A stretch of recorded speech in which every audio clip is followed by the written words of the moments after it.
భవిష్యత్ ఉపాధి అవసరాలకు అనుగుణంగా సమగ్ర నైపుణ్యాభివృద్ధి వ్యవస్థను రూపొందిస్తున్నాం. పరిశ్రమలు మరియు అభివృద్ధి చెందుతున్న సాంకేతిక రంగాల మధ్య సమన్వయంపై దృష్టి సారించాం. ప్రత్యక్ష అనుభవాల్ని కల్పించేందుకు అన్ని ప్రభుత్వ ఐటీఐలు 167 పరిశ్రమల భాగస్వామ్యంతో అవగాహన ఒప్పందాలు కుదుర్చుకున్నాయి. ఈ ఆర్థిక సంవత్సరంలో 9188 మంది శిక్షణార్థులు పరిశ్రమల్లో ప్రత్యక్ష శిక్షణ పొందగా ప్రభుత్వ ఐటీఐ విద్యార్థుల్లో 98% మందికి నియామకాలు లేదా అప్రెంటిస్ అవకాశాలు పొందారు.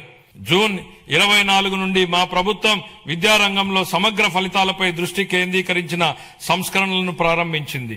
తల్లికి వందనం, మనబడి మన భవిష్యత్తు, డొక్కా సీతమ్మ మధ్యాహ్న భోజన పథకం, పారిశుద్ధ్యం మరియు నిర్వహణ విధులు, పాఠ్య ప్రణాళిక మార్పులు, డిజిటల్ లెర్నింగ్, ఉపాధ్యాయుల సామర్థ్య వృద్ధి, పరిపాలన పునర్వ్యవస్థీకరణ వంటి ప్రధాన కార్యక్రమాల ద్వారా అభ్యసన సామర్థ్యాలను, ఫలితాలను మరియు గ్లోబల్ పోటీతత్వాన్ని మెరుగుపరచడంపై దృష్టి సారించాం.